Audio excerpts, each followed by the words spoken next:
동일한 역사로 우리를 기다리고 계시는 그 예수 그리스도께로 우리가 나아가면서 세상이 주는 그 안락함과 평안이 아니라 하나님 한 분이 주시는 그 은혜로 우리가 충만함을 누리는 이 시간 되게 하여 주시옵소서. 나의 영이 주 예수 그리스도로 자유하기 원합니다. 우리의 심령이 하나님의 은혜로 거듭났음을 깨닫기 원합니다. 우리가 그 은혜 가운데서 세상을 능히 이기며 나가는 우리가 되게 하여 주시옵소서. 거룩하고 자비로우신 아버지 하나님, 오늘도 우리에게 하나님을 예배하고 찬양할 수 있는 하루를 주시어서 저희들이 모여서 함께 또 하나님을 찬양하고 또 이 자리에 다시 한번 말씀을 듣고 공부하기에 모이게 하여 주심을 감사드립니다.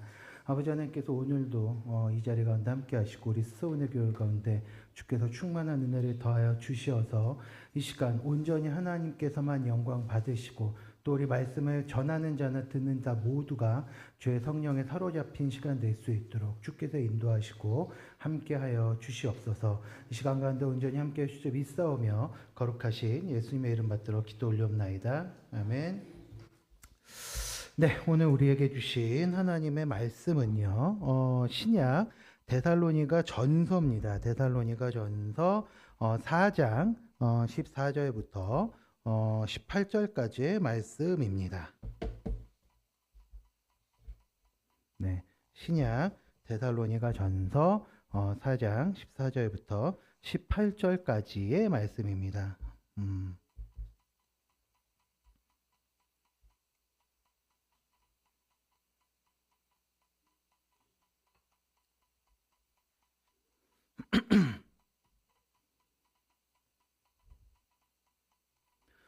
우리가 예수께서 죽으셨다가 다시 살아나심을 믿을진대 이와 같이 예수 안에서 자는 자들도 하나님이 그와 함께 데리고 오시리라.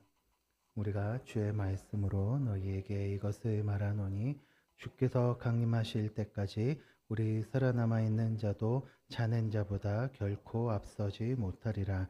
주께서 호령과 전사장의 소리와 하나님의 나팔 소리로 친히 하늘로부터 강림하시리니 그리스도 안에서 죽은 자들이 먼저 일어나고 그 후에 우리 살아남은 자들도 그들과 함께 구름 속으로 끌어올려 공중에서 주를 영접하게 하시리니 그리하여 우리가 항상 주와 함께 있습니다. 그러므로 이러한 말로 서로 위로하라. 아멘.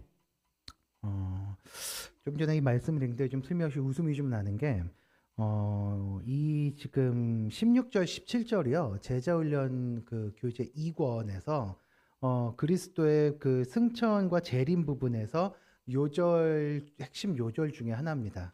예, 제가 이제 청년 때 제자훈련 받을 때 외우는 걸 잘 못해요. 외우는 거가 좀 솔직히 소질이 좀 없어가지고 참 힘들었는데 유독 이 구절을 계속 그 훈련 담당 목사님이 절 계속 암송을 시키시더라고요. 그래가지고 주께서 호령과 버벅버벅 이랬었던 기억이 좀 나는데 이게 굉장히 중요한 말씀이긴 합니다. 근데 이걸 보니까 참 은혜도 되지만 살짝 그때 생각이 나서 짜증도 좀 나고 이걸 왜 못 외울까? 뭐 이런 생각도 나는데 이 말씀 그 예전에 한번 제가 지하철역에서 어떤 이제 그 여호와의 증인 할머니랑 싸운 적이 있었습니다. 그런데 어떤 할아버지가 혜성처럼 나타나시더니 이 말씀 가지고 여호와의 증인 할머니를 박살을 내시니까 그 다음 정거장에서 황급히 내리시더라고요.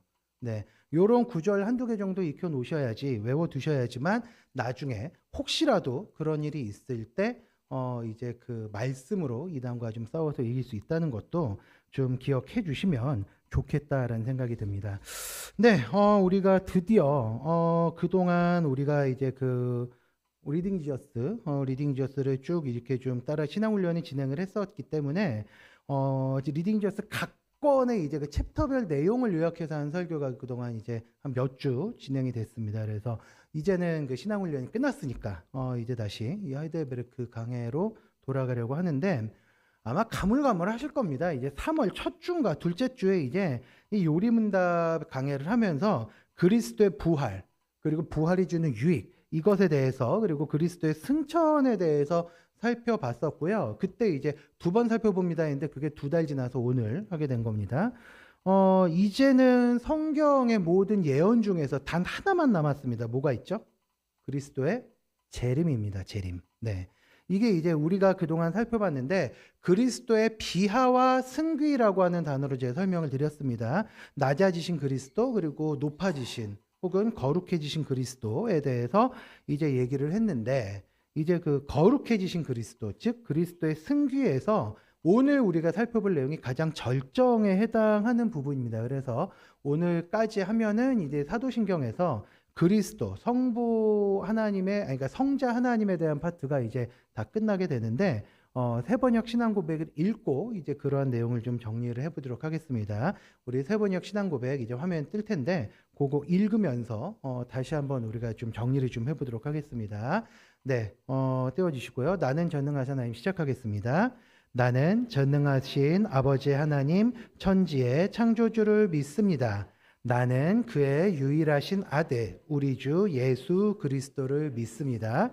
그는 성령으로 잉태되어 동정녀 마리아에게서 나시고 본디오 빌라도에게 고난을 받아 십자가에 못 박혀 죽으시고 장사된 지 사흘 만에 죽은 자 가운데서 다시 살아나셨으며 하늘에 오르시어 전능하신 아버지 하나님 우편에 앉아 계시다가 거기로부터 살아있는 자와 죽은 자를 심판하러 오십니다. 나는 성령을 믿으며 거룩한 공교회와 성도의 교제와 죄를 용서받는 것과 몸의 부활과 영생을 믿습니다. 아멘. 자, 이제 지난 3월 강에 이어서 오늘이 이제 죽은 자 가운데서 다시 살아나셨으며 하늘에 오르시어 정나시 하늘 분지 앉아 계시다가 거기로부터 살아있는 자와 죽은 자를 심판으로 오십니다. 그 부분입니다. 이제 거기까지 구절을 이제 오늘 살펴보도록 하겠습니다. 이제 프린트들 다 챙기시고요. 그리고 오늘 프린트 보시면 중간중간에 이제 좀 이렇게 좀 빈칸이 있을 겁니다. 우리 이제 그 속된 말로 빵꾸를 뚫었다고 이제 표현을 하는데 그게 잘못된 게 오타가 난 게 아니고요. 적으시라고 뚫은 겁니다. 네, 그렇게 해서 뚫린 거니까 자막에서 이제 노란 색깔이 이제 떴다 그러면 빵꾸 뚫린 부분 채워주는 해답일 가능성이 대단히 높습니다. 네, 그러니까 이제 적으면서 이제 들으시면 좋겠고요. 이제 요리문답 49문을 한번 읽고 49문 강의를 시작해 보도록 하겠습니다. 네, 제가 먼저 질문을 읽을 테니까 답을 읽어주시면 감사하겠습니다. 49문입니다. 그 프린트 참고하시고요. 그리스도의 승천이 우리에게 주는 유익은 무엇입니까? 첫째, 그리스도께서는 하늘에 계신 아버지 앞에서 우리의 중보자가 되십니다.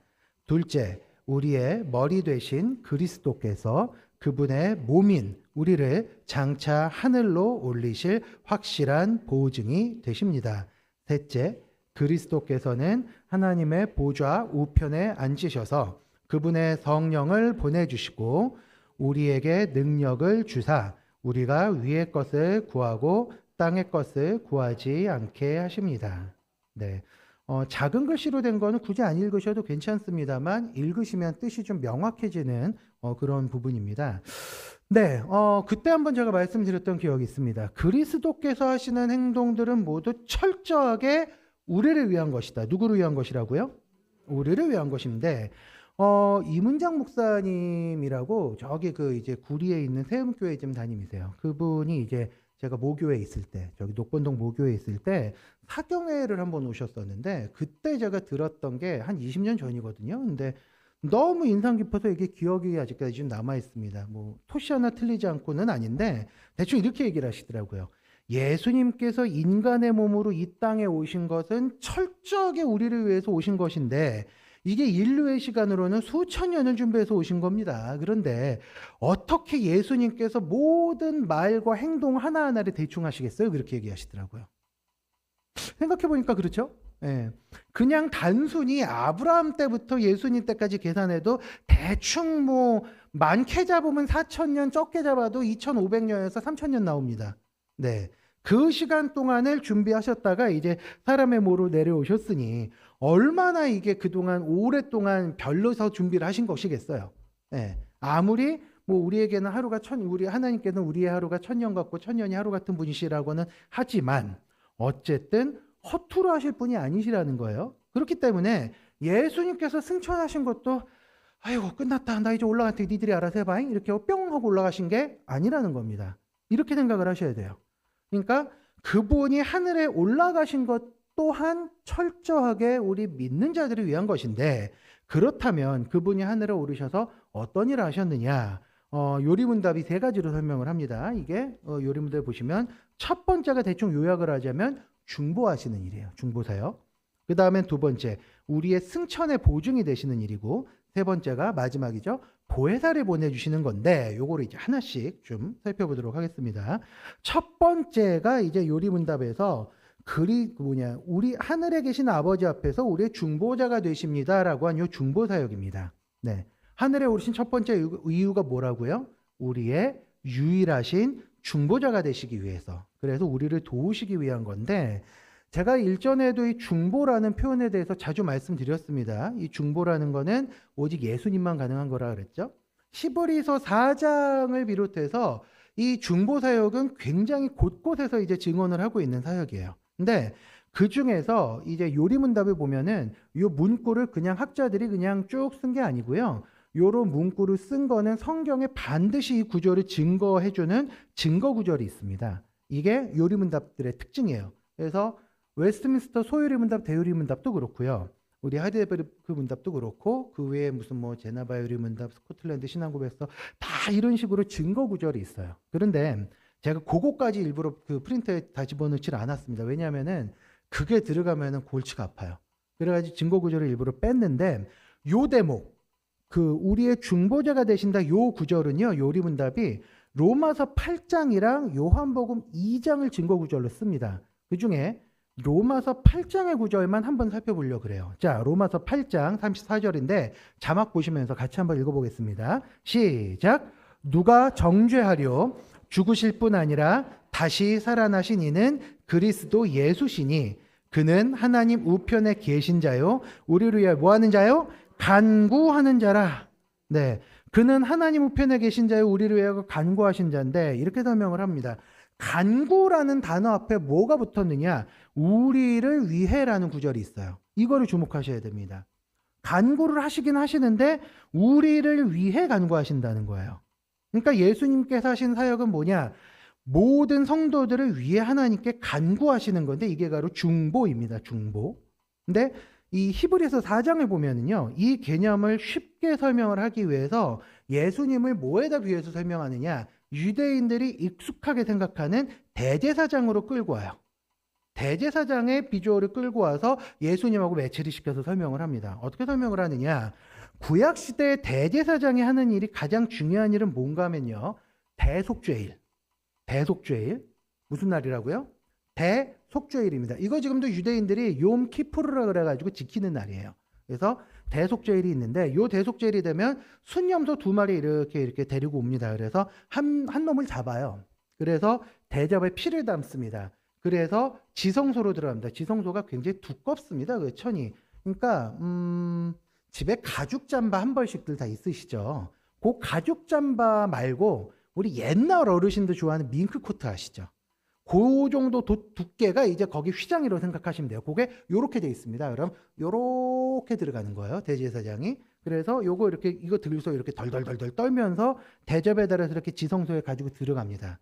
그래서 피를 찍어가지고 이제 하나님 앞에 뿌리는 거라서 새끼손가락을 이렇게 찍어가지고 이렇게 뿌립니다. 7번 뿌려가지고 하나님 앞에서 요 피를 뿌린 다음에 올 1년간 우리 이스라엘이 하나님 앞에서 지은 죄인데 이 피를 보시고 사해 주십시오라고 해서 그걸 들고 가서 비는 게 대제사장이 하는 가장 중요한 일입니다.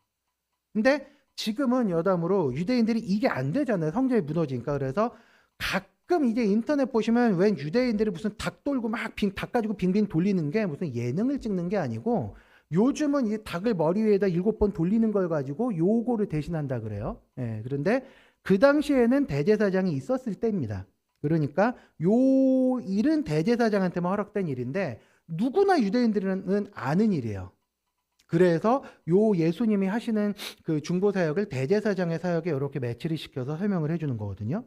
그래서 히브리서가 예수님을 비유한 것 중에 가장 큰 이미지가 대제사장입니다. 네. 지금 예수님께서 성부의 보좌 우편에 앉아서 하시는 일 자체가 바로 이거란 얘기예요. 모든 성도들의 죄를 십자가에서 사하시고 이제는 성도들이 간구하는 걸 성부께 아뢰시는 건데 이거는 대체 불가입니다. 그 누구도 감히 할 수 없는 사역이에요. 이렇게 예수님께서 중보의 사역을 하신다는 건 무슨 뜻이냐? 우리가 그 누구보다도 가장 든든하고 안전한 보험에 가입이 되어 있다 이렇게 생각하실 수 있습니다. 이 사역을 주님께서 하신 이후부터는 성도의 기도를 그리스도께서도 들으시고 성부께 함께 간구해 주시는 거기 때문에 우리가 예수 그리스도의 이름으로 기도하면서 나아갈 수 있는 겁니다. 우리가 기도할 때 우리가 예수 그리스도의 이름으로 기도합니다. 아멘 이렇게 기도하죠. 그게 왜 그렇게 기도하느냐? 우리의 힘으로는 그 감히 나가서 기도할 자격도 없고 뭣도 없지만 중보자 대신 예수 그리스도의 이름을 힘입어서 나아가기 때문에 중보자 대신 예수님을 가리키면서 예수님의 이름 받들어 기도합니다 라고 나아가는 거예요. 이게 그리스도의 승천이 우리에게 주는 첫 번째 유익입니다. 주 그리스도께서 무슨 역할을 하신다고요? 중보자. 자, 그렇다면 두 번째입니다. 우리의 부활과 승천에 대해서 보증이 되신다. 이제 아마 대충 이해는 되실 텐데 좀 더 설명을 드릴게요. 이거를 만약에 설명을 드리려면은 교회론에 대해서 어느 정도 좀 아셔야 됩니다. 교회론.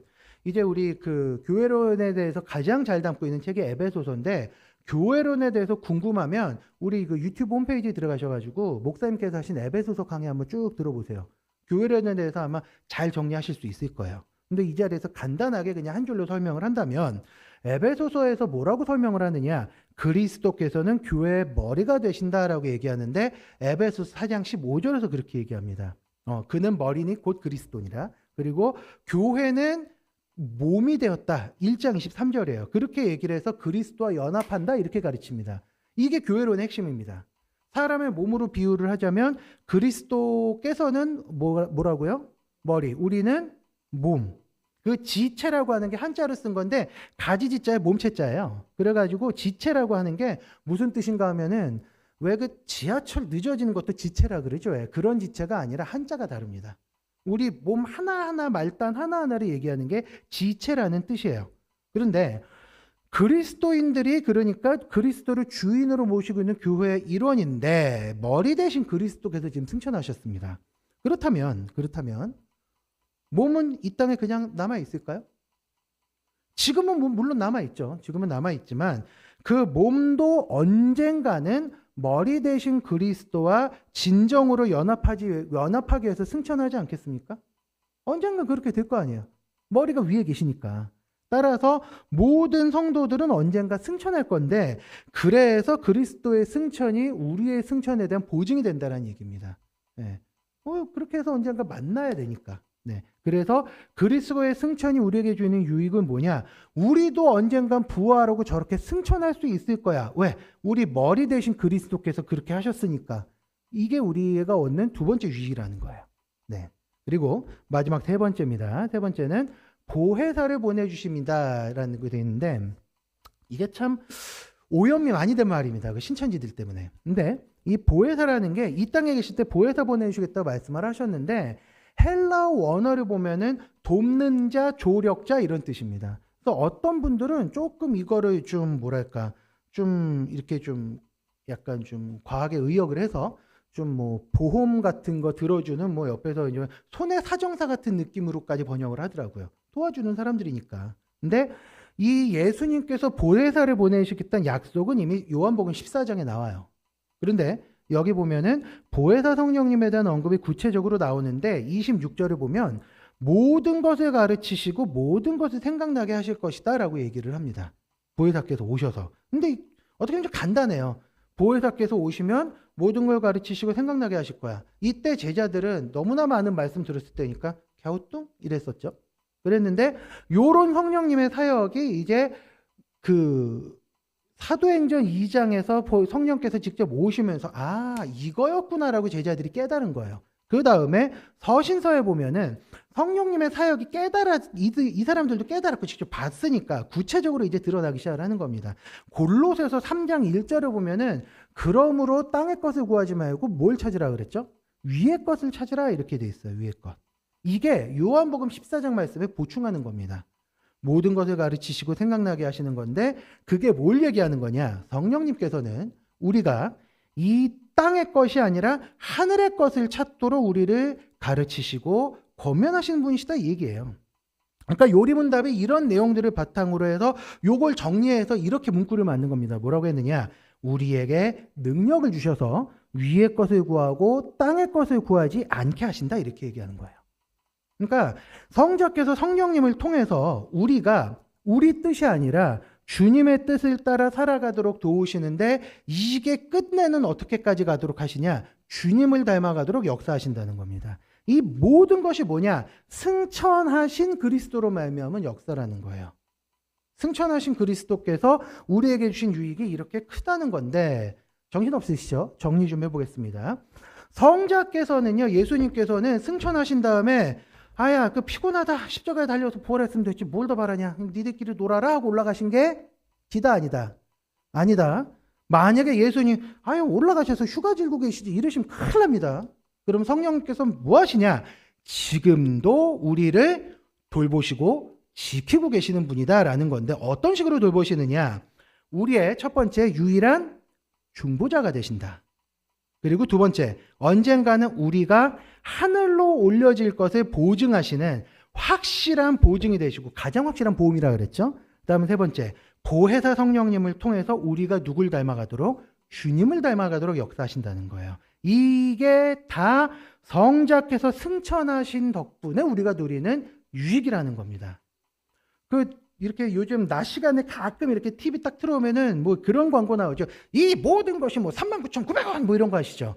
그걸 가끔 보시면은 필요도 없는 것 같은데 그거 보면은 아이고야 그냥 곰탕 맛있겠다 이래가지고 하나 사시거나 아니면 보험들 열 몇 개 가입돼 있는데 이 모든 것을 39,900원에 보장해 드립니다. 뭐 80세까지 뭐 이러면은 괜히 한번 전화해 보게 돼요. 그렇게 하고서 내가 뭐 필요한 게 뭐가 있나 그러는데 그 사람들 클릭 몇 번 해보면 이 사람 무슨 보험에 얼마 들어있는지 다 나옵니다. 네.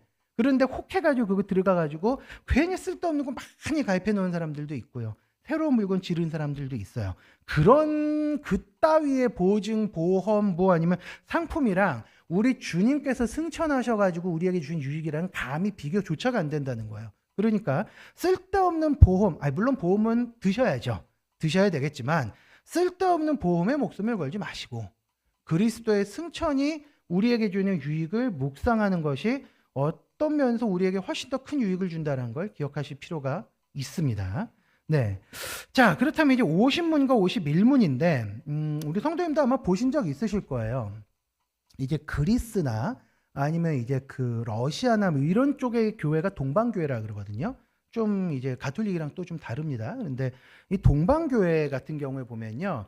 예수님의 예수님의 모습이 이제 조각으로는 안 남깁니다. 이게 한번 논쟁이 터져가지고 우상숭배다 그래서 다 때려 부신 적이 있었고요. 한 1000년 됐어요, 그게. 그리고 그 다음부터 모자이크로만 이렇게 탁 만들기 때문에 그쪽 교회 가서 예수님 보면 굉장히 근엄하세요. 웃지도 않으세요, 항상. 이러고서 쳐다보시고 아니면 이렇게 하고 이게 손 모양이 그 의미가 있어요, 그게. 이러고서 이렇게 우리를 응시하시는 그런 그림들을 많이 보실 수 있습니다. 뭐 가톨릭 성당도 보면은 모자이크로 뭐 엄청 화려하게 꾸며놨죠. 아니면 조각상도 만들고요. 아니면은 뭐 꼭 그 가톨릭 보면은 이제 십자가에다 예수님 매달아놨어요. 예, 그런 거 이렇게 십자고상이라 그러는데 그런 걸 통해서 우리가 예수님을 보다보면요 굉장히 엄격하고 근엄하게 예수님이 좀 이렇게 좀 보이게 될 때가 많습니다.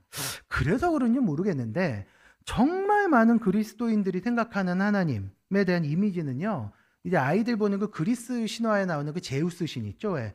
큰 옥조에 앉아가지고 이런 지팡이 같은 거 이렇게 쥐고 아주 근엄하게 정면 딱 응시하고 아무것도 안 하는 모습 다 그걸로만 생각을 해요.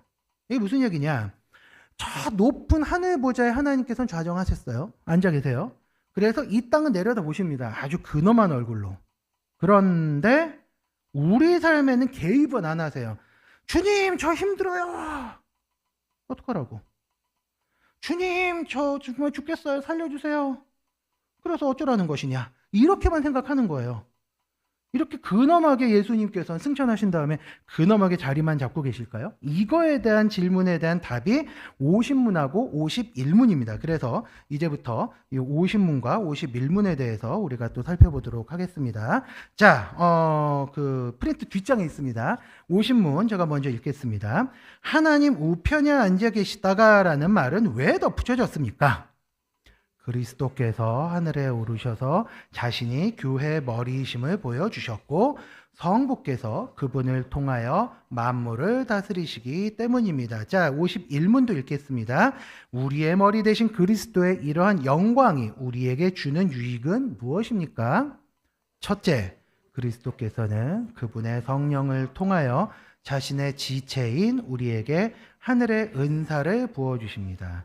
둘째, 그리스도께서는 자신의 능력으로 우리를 모든 원수들로부터 지키시고 보호해 주십니다. 자, 우리가 앞서서 그리스도께서 교회의 머리가 되신다라는 거 우리가 살펴봤습니다. 그렇죠?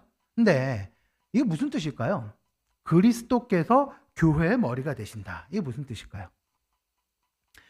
머리가 몸의 모든 걸 다스리고 통제를 하죠.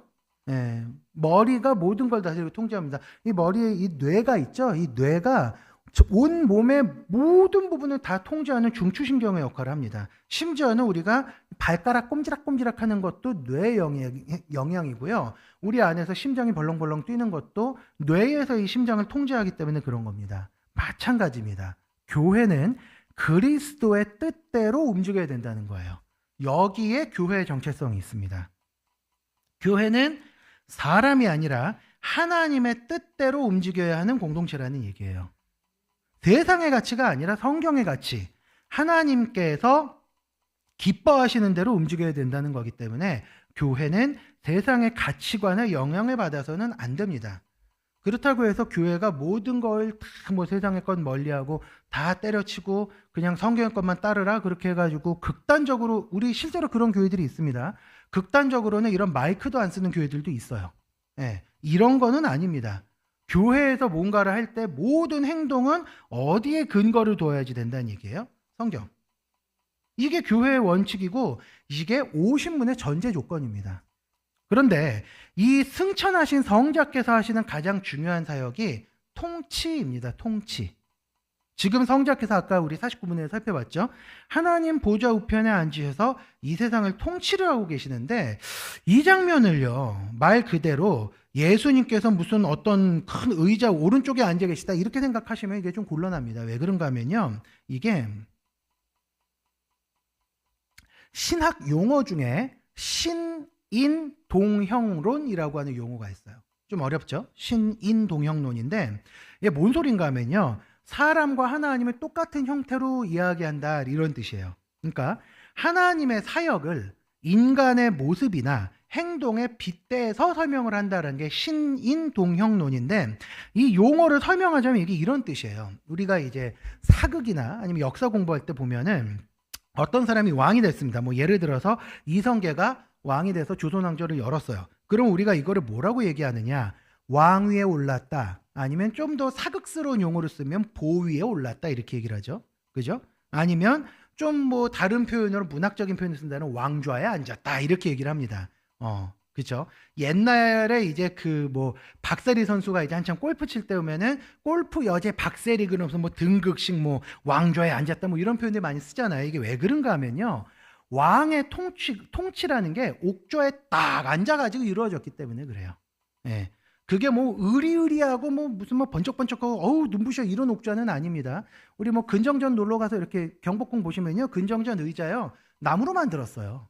뭐 그게 옥으로 돼가지고 아이고야 앉을만하네 이런 생각이 드는 의자는 아닙니다. 뭐 원하시면 디자인 하셔가지고 집에다 하나 갖다 놓으시고 왕 분위기 내셔도 돼요. 예, 그렇게 뭐 비싸지 않습니다. 목재예요, 목재. 그런데 그걸 왜 그렇게 거창하게 얘기하느냐? 그 옥좌에 앉은 왕이 조선 팔도를 통치를 했기 때문에 그래요.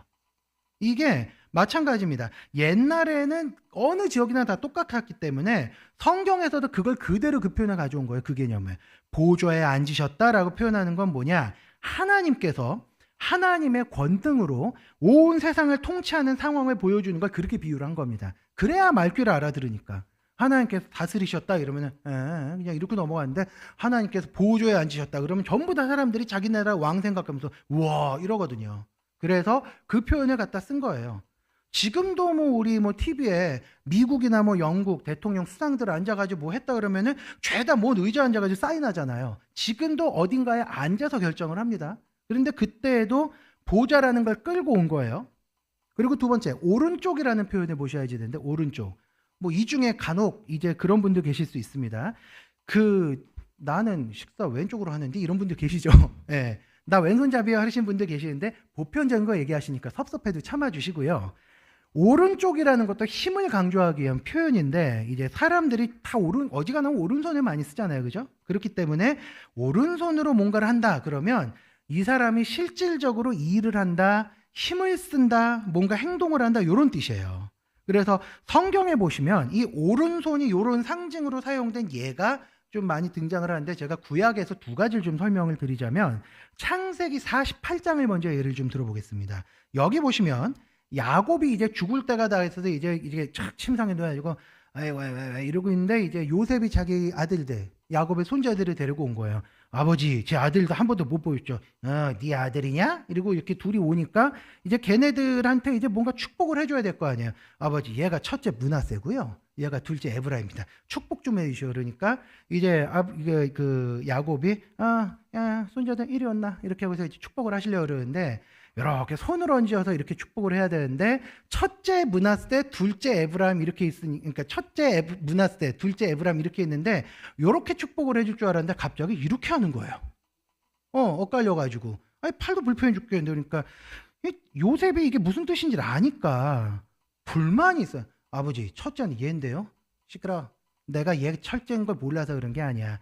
나는 얘를 첫째로 두고 축복을 할 거야. 그래서 에브라임한테 이 오른손을 얹어서 축복을 하고요, 므낫세는 여기를 얹어서 축복을 합니다. 나도 안다라고 하면서 거절하고서 이렇게 축복을 해요. 그래서 이 축복 다음에 무슨 일이 일어나느냐, 에브라임이 요셉의 실질적인 장자가 됩니다. 그래서 나중에 12지파가 이제 땅을 차지한 다음에 저마다의 영역을 차지했을 때, 이스라엘 12지파에서 가장 강한 지파는 남쪽은 유다였고 북쪽은 에브라임이었습니다. 왜냐하면 유다 지파는 실질적인 12지파의 장남으로 이제 야곱이 이렇게 지목을 하고 축복을 해줬기 때문에, 그 유다에게는 왕이 이렇게 들고 있는 거 홀이라 그래요. 우리나라 사극에서 왕이 면류관 있죠. 이렇게 돼 있는 거. 거기에 이렇게 들고서 뭐 요만한 무슨 막대 같은 것도 이렇게 걸어가는 거 보셨을 거예요. 그게 홀입니다. 그게. 네, 요만해 가지고 이렇게 들고 있고, 그게 홀인데 이게 왕권을 상징하거든요. 그래서 홀이 유다를 떠나지 아니할 것이다라고 하면서 네가 장자다라고 선언을 하셨는데, 요셉에게는 이제 네가 두 몫이 되었다라 해서 또 이렇게 축복을 해주셨는데, 그 중에 요셉 중에서도 장남의 권한을 받은 게 에브라임이에요. 예, 야곱이 오른손으로 축복을 했던 거예요. 그래서 이게 이제 오른손의 의미이기도 하고요. 또 하나가 이제 어디에 등장하느냐, 출애굽 15장에 나옵니다. 15장에 보면은 이스라엘 백성들이 홍해를 건너갑니다. 무사히 건넜어요. 그리고 이집트 병사들이 막 물바다에서 그냥 수장된 모습을 보니까 막 기뻐서 막 이렇게 막 춤을 추고 노래 부르면서 하나님을 찬양하는데, 모세가 뭐라고 얘기했느냐, 주의 오른손이 권능으로 영광을 나타내시나이다 라고 노래를 해요. 진짜 하나님께서 오른손 짠 나타나셔가지고 바다가 쫙 하고 갈라신 게 아니잖아요. 그렇죠? 상당히 전적 그런 구절 없는데 왜 오른손이라는 표현을 썼느냐, 하나님께서 이스라엘을 살리시려고 권능을 보이신 거를 오른손이라고 표현을 한 거예요. 사람에게 빗대서. 자, 종합할까요? 이거를 사도신경을 가르치고 오면은 예수님께서 하나님의 보좌 오른쪽에 앉으셨다라는 게 무슨 얘기냐, 성부께 권능을 받으셔가지고 실질적으로 통치권을 행사하신다 이 얘기입니다. 그러니까 지금 성자께서 성부께 권능을 위임을 받으셔서 온 세상을 실제로 경영하신다는 얘기입니다. 그러니까 우리가 사도신경을 고백을 할 때마다 하나님 보좌 우편에 앉으시고 이 고백을 할 때마다 우리는 지금도 성자께서 이 세상을 실질적으로 권능으로 통치하신다라고 믿고 고백을 한다는 뜻이에요. 우리가 사도신경을 암송을 하는 게 허투루 하는 게 아닌 겁니다. 그렇다면 뭐 여기까지는 알겠어요, 그죠? 뭐 예수님께서 권능으로 이제 생사를 통치하시는구나. 여기까지는 알겠는데 그렇다면 이렇게 우리의 머리 대신 그리스도께서 영광을 받으신 게 도대체 우리하고 무슨 관계가 있다는 거죠? 요리문답이 요거를 또 두 가지로 설명을 합니다. 뭐냐? 하늘의 은사를 부어주심, 그리고 원수들로부터 지키고 보호해 주심, 요 두 가지입니다. 첫 번째로 설명을 해볼게요. 그리스도께서 이렇게 영광을 받으신 게 우리에게 주는 첫 번째 유익은 뭐냐면요, 우리에게 하늘의 은사를 부어주신다는 거예요. 하늘의 은사. 네. 그런데 여기에서도 우리가 어느 부분을 봐야 되느냐, 그 하늘의 은사를 부어주신다라고 하는데 여기 보시면은 자신의 지체인 우리에게라고 설명을 합니다. 자신의 지체인 우리에게 하늘의 은사를 부으십니다. 네, 뭐라고요? 자신의 지체. 우리에게 하늘의 은사를 부어주시는 것은 무엇이냐? 우리가 성자 하나님의 지체가 되기 때문입니다. 몸의 모든 부분 아까 설명을 드렸죠. 철저하게 머리의 통제를 따릅니다. 실제로 이 과학자들이 질병 중에 아주 극도로 희귀합니다만 몸이 머리의 통제를 받지 않고 자기 생각이랑 상관없이 손이 막 움직이는 그런 경우가 가끔 있대요. 나는 의도하지 않는데 얘가 갑자기 막 칼을 딱 듣고서 막 다른 사람 찌르려고 그러는 뭐 그런 현상들이 있는데, 그런 경우는 100% 뇌가 몸을 통제를 못한다는 겁니다. 그래서 자기가 마음대로 움직이는 거래요. 이런 경우는 이게 정상이 아니잖아요. 질병인 겁니다. 예. 어지간하면 모두 정상적인 상황이라 모두 철저하게 머리에 통제를 받는 게 지체의 몸이에요. 그래서 머리가 이끄는 대로 사는 거거든요. 그런데 따라서 우리도 머리, 즉 그리스도의 통제를 받아서 움직인다는 건데, 요 은사에도 조건이 또 하나 붙습니다. 뭐가 붙느냐? 그분의 성령을 통하여. 그분의 성령을 통하여. 이 말을 한번 정리를 한다면 무슨 뜻이냐? 우리가 그리스도의 통치를 따르는데 성령님을 힘입어서 그리스도의 통치를 따르고 그리스도께서 원하시는 대로 성경에 합당한 대로 살아갈 힘과 능력을 얻게 된다는 거예요. 그런데 이게 우리 힘으로는 죽었다 깨도 못하는 것이기 때문에 이렇게 살아가도록 되는 게 하늘의 은사라는 겁니다. 네, 가끔 제가 비유 드렸죠. 성도님들의 주일날 거기다가 이번 연휴 얼마나 좋습니까? 거기다가 지금 바깥 날씨 보시면요, 하늘이 쨍합니다. 화창해요. 네, 길바닥에 차들이 예전보다 많이 없습니다. 어디로 갔을까요? 전국의 동해안으로, 별이 쏟아지는 해변으로 가요. 전부 지금. 네, 웃으시는 분들이 많으시네요. 그 소식적에 많이 부르셨죠? 별이 쏟아지는 해변으로 가요? 아니면 조개 껍질 묶고 그녀의 머리에 묶고. 그거 하러 갔어요 지금 전부. 네. 그런데 뭐 조개 껍질 묶어서 그녀의 머리에 묶어주기 좋은 오늘 같은 날 교회에 왔습니다. 그것도 오후 예배에 앉아서 이렇게 이 지루한 교리문답 설교를 들으세요. 이거 성도님들이 원하셔서 하신 건 줄 아세요? 아니에요. 성령께서 역사하셨기 때문에 그 자리에 계신 거예요. 안 그러면 이거 누가 와서 들어요? 뭐 제가 뭐 얼마나 유명한 강사라고. 예. 뭐 유명한 강사도 아니네 보니까 여기 자리 텅 비어 있는 거 보니까. 예. 그런데 이 자리에 와서 우리가 말씀을 듣고 또 우리 목사님들의 말씀을 듣고 성경 읽으라 그러면 읽고 우리 뭐 40일 신앙 챌린지 하려면 하고, 그게 우리 힘으로 하는 것 같죠? 성령께서 우리 마음을 주관하시기 때문에 그렇게 된 건데 그게 하늘의 은사라는 겁니다. 그 다음에 두 번째. 원수들로부터 지키시고 보호해 주신다는 건데, 이제 하나님의 백성이 된 우리는요, 더 이상 원수들을 어떻게 못합니다. 죄가 우리의 주인이 되지 않아요. 사탄이 우리의 소유권을 주장할 수가 없습니다. 이게 무슨 얘기냐? 우리의 원수들이 우리를 호시탐탐 노리고 흔듭니다. 그래가지고 가끔은 넘어지기는 해요. 근데 성경의 표현대로 넘어져도 아주 엎드러지지 않습니다. 그리고 이제는 그러한 공격에서 패하지 않습니다. 우리가 가끔 부르는 그 찬양 있잖아요. 난 주보혈 아래 있네.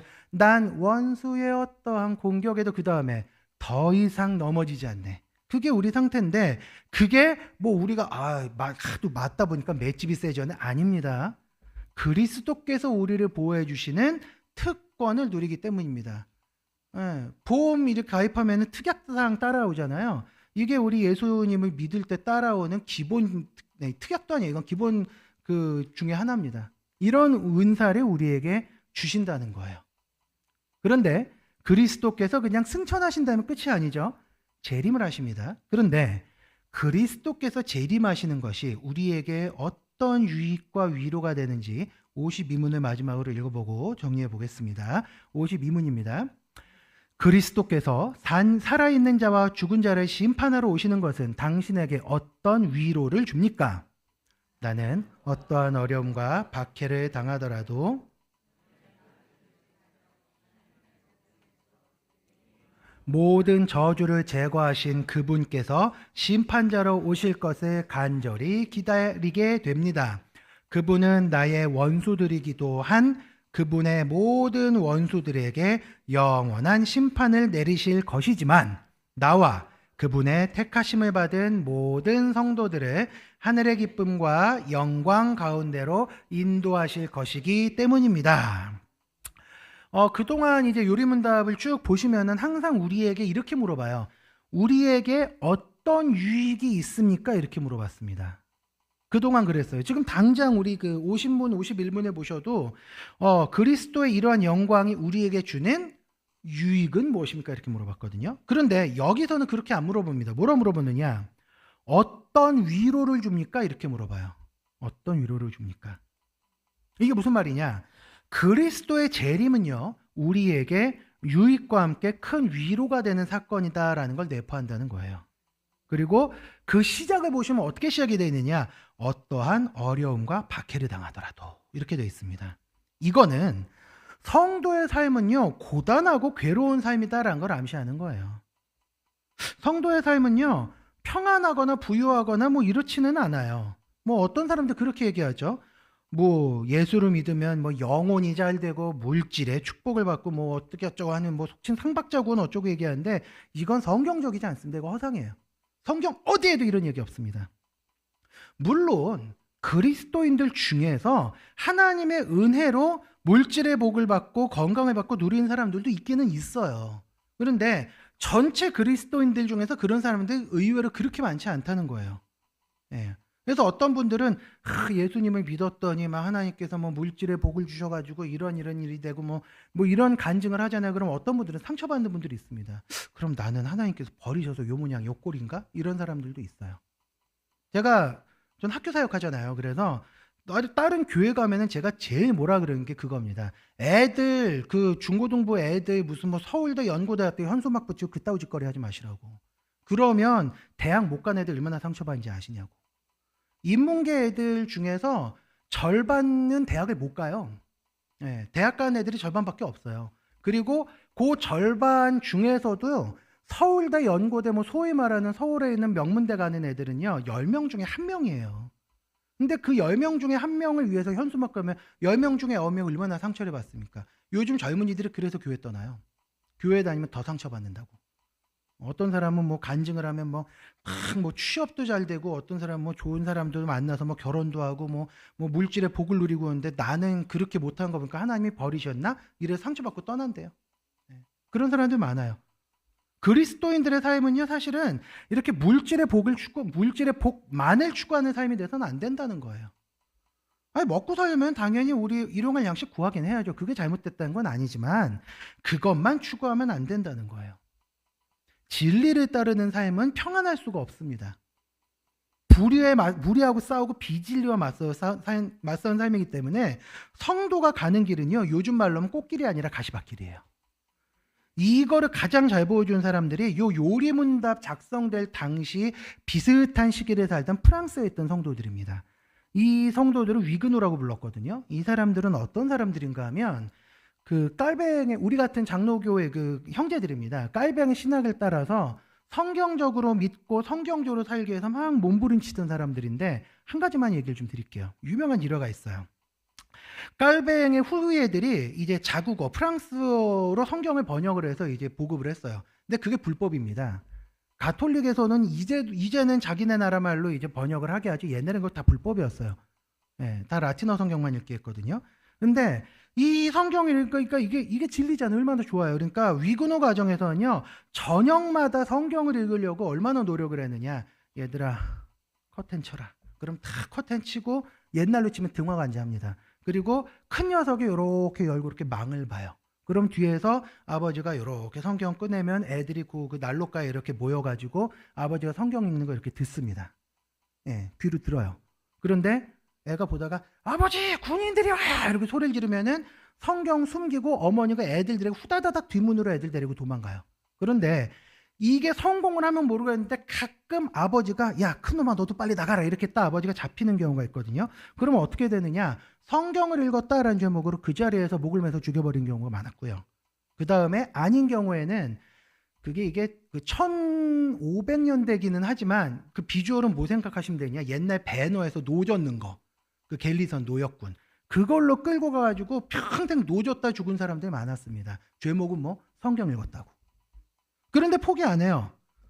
광야에서 교회가 모입니다. 위그노들이. 그러면 3시간을 걸어가지고 거기 모여가지고 예배드리고 기도하고 3시간 걸어서 집에 갔어요. 왜? 그게 진리이기 때문에. 그리고 박해당해도 할 거면 해라. 성경 읽는 게 뭔 죄라고 이러면서 끝까지 그 성경을 읽고 말씀을 전하는 일에 헌신했던 게 이 위그노들이거든요. 유럽의 그 당시에는요, 이렇게 바른 믿음을 가려고 살기 위해 애쓴 사람들이 이런 식으로 어마어마한 핍박 가운데 놓여 있었어요. 이게 성도의 삶입니다, 이게.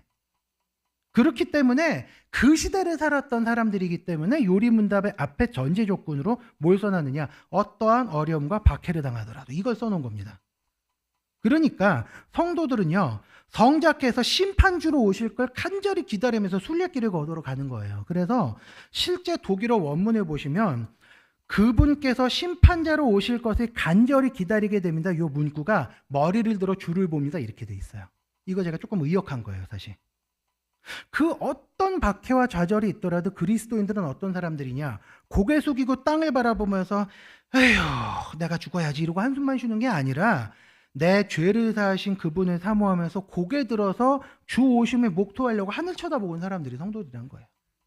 그런데 왜 굳이 그냥 성자를 기다린다 이렇게 하면 되는 거를 산자와 죽은 자를 심판하러 오실 성자라고 요리문답도 그렇고 사도신경도 그렇고 왜 이렇게 표현했을까요? 그분은 하나님의 법정에서 내게 임한 모든 죄악의 저주를 끊어내신 분이기 때문에 그렇습니다. 성자께서는요, 마지막 날 나의 원수들이자 성자의 원수들에게 영원한 심판을 내리셔서 성도들의 핍박에 대해서 복수를 하실 분이거든요. 하지만 우리는 이미 그분께서 내게 임한 저주와 심판을 싹 다 제하셨잖아요. 그렇기 때문에 하늘의 기쁨과 영광 가운데로 우리를 인도하실 걸 알고 있는 사람들이에요. 그렇기 때문에 성도는 성자의 재림을 기대하고 기다리는 겁니다. 언젠가 주께서 다시 오시는 그날은 원수들에게는 영원한 심판이 내리겠지만 우리 성도들에게는 영원한 복락이 임하게 될 거예요. 그래서 우리가 지금 가는 이 길이 좀 가시밭길 가 있고 슬픔과 눈물 골짜기를 걷는 것 같지만 우리가 도달하게 될 마지막 목적지, 최종 종착역은 어디냐? 하늘의 기쁨과 영광으로 가득하게 된 거예요. 이게 성경이 보증을 하고 있기 때문에 오늘도 우리 성도들이 산자와 죽은 자를 심판하러 이 땅에 다시 오실 그분을 기대하며 기도하며 기다리는 겁니다. 자, 이제 우리 좀 말씀 마무리할까요? 성경은요, 그 어디서도요, 이 땅의 복락을 누리고 쾌락을 사모하며 살아라 이렇게 가르치질 않습니다.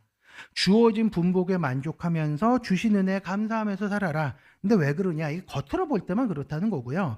실제로는 우리 삶에 넘치도록 풍성한 은혜를 주신 그분을 바라보면서 더 크고 더 진정한 복락을 누리는 삶을 살도록, 삶을 추구하도록 인도하시는 거예요. 그러니까 우리 눈으로 볼 땐 별거 없고 초라하고 보잘것 없는데 그 삶 너머에는 그 누구보다 풍성하고 따뜻하고 감격이 넘치는 삶을 살기 때문에 시편 23편에서처럼 내 잔이 넘치나이다라고 고백을 할 수 있는 겁니다. 이걸로 끝이 아니에요. 이걸로 끝이 아니에요. 우리 그런 생각할 때 있죠. 아유, 이 썩을 놈의 수도 이놈의 동네 요모냥 요꼴로 내 평생 살다가 우리 이렇게 한탄할 수도 있는데 이게 끝이 아닙니다. 이 이후의 삶이 있습니다. 이 이후의 삶이 있어요. 세상 끝날 우리가 할 고백도 내 잔이 넘치나이다. 그거는 그냥 진짜 요만큼밖에 안 주는데 내 잔이 넘치나이다가 아니라 하나님께서 야, 더 받아라 더 받아. 아유, 넘칩니다 주님, 넘칩니다 주님 하면서 나오는 고백이 될 겁니다. 그래서 내 잔이 넘치나이다라는 고백이 될 건데, 우리 오늘 본문에서처럼 하늘에 나팔 소리 들리고 주님 다시 오시는 그날 우리가 하늘로 올라가서 영광스러운 주님을 뵙고 영원한 복락을 누리게 될 겁니다. 그래서 사도신경으로 신앙 고백을 할 때마다 우리가 저리로서 산자와 죽은 자를 심판하러 오실 그분을 기억하고 기다리고 기대해야 되는 거예요. 이번 한 주간도 이런 고백이 우리 삶에 넘쳐나기를 바랍니다. 그래서 지금 당장은 좀 가시밭길 같아요. 그죠? 그런 삶을 살지라도 사람의 눈으로는 볼 수도 없고 상상할 수도 없는 은혜를 주신 하나님의 기억을 하면서 내 잔이 넘치다라고 고백하면서 너무 우울하게 살지 마시고 기쁘게 즐겁게 그렇게 행복하게 한 주간을 살아가셨으면 좋겠습니다. 같이 한번 우리 기도하고 또 마무리하도록 하겠습니다. 우리 첫 번째 기도 제목입니다. 오늘 우리가 배웠습니다. 승천하신 주께서 지금도 세상을 통치하신다 그랬죠. 승천하신 주께서 지금도 세상을 통치하심을 기억하면서 감사하며 사는 삶이 되게 달라 기도하시고요. 그리고 다시 오실 주님을 기억을 하면서 감격과 기대로 한 주간을 살아가게 해달라고 우리는 배웠던 내용 기억하면서 먼저 기도하면서 나아가겠습니다. 기도하겠습니다.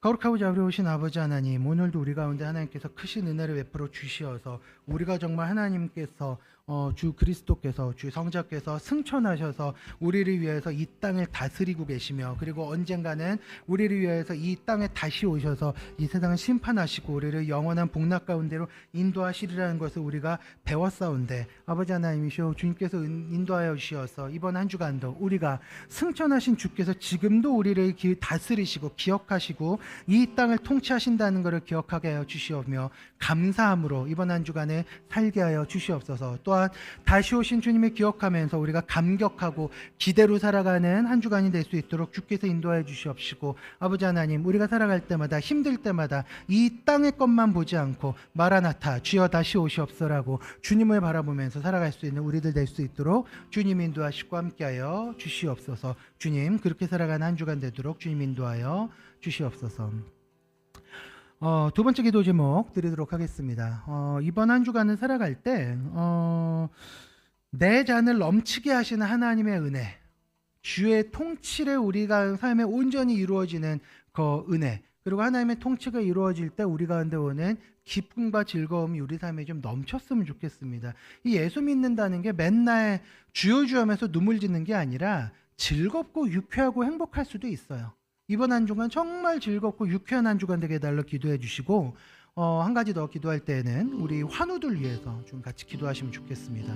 우리 서금자 권사님이 비롯해서 우리 요양원에 혹은 지금 질병 치료 중에 계신 우리 성도님들 기억나시는 분들 이름을 좀 불러가면서 기도해 주시고요. 또 우리 각자 공동체 우리 소망대학부터 남전도에 이르기까지 우리 각도 우리 오늘 또 주일학교들 이렇게 좀 외부에 나가서 이렇게 좀 즐거운 시간도 보내고 했는데 우리 모든 부서들 그 중에 특별히 좀 기억해야 될 분들이 있다면 이름을 좀 불러가면서 그분들에게도 주님 우리의 잔이 넘치듯이 그분들의 잔도 넘치는 은혜가 있게 해주시고 하나님께서 은혜 무표로 주셔서 병든 자 낫게 회복되고 또 아픈 자 일어나고 마음 상한 자 치유되는 역사가 이번 한 주간 일어나게 해달라고 우리의 삶을 위해서 기도하시고요. 우리 성도들을 위해서 함께 마음 모아주시기 바랍니다. 같이 기도하시고 제가 축도하고 마무리하겠습니다.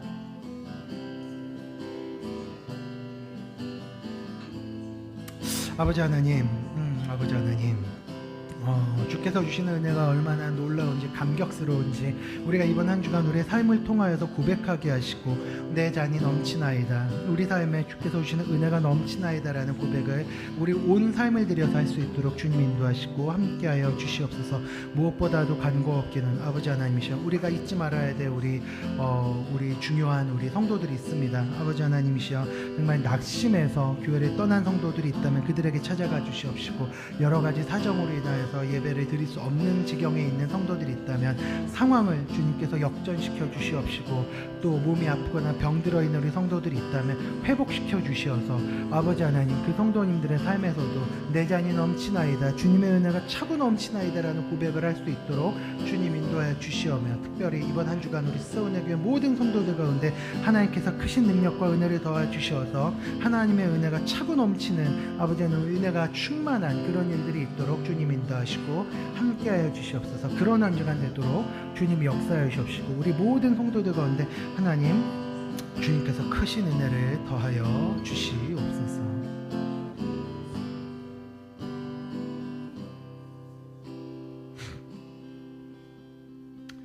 주님, 주께서 승천하셔서 우리에게 베푸시는 은혜들이 얼마나 큰지 살펴보았으며 언젠가 주께서 다시 오실 그 날에 우리가 소망하면서 기다려야 하는 이유 또한 살펴보았사온데 아버지 하나님, 때로는 가시밭길을 걸어가는 것 같고 때로는 참 우리가 가진 것들이 다른 사람들에 비해서 좀 작아 보여서 초라해 보여서 좀 힘들고 아프고 쓰라려 보일 수는 있겠으나 그럼에도 불구하고 우리에게 더 큰 것, 영원한 복락, 더 크고 비교할 수 없는 즐거움을 허락하여 주신 하나님의 그 은혜를 사모하면서 우리가 하루하루 살아가기 원합니다.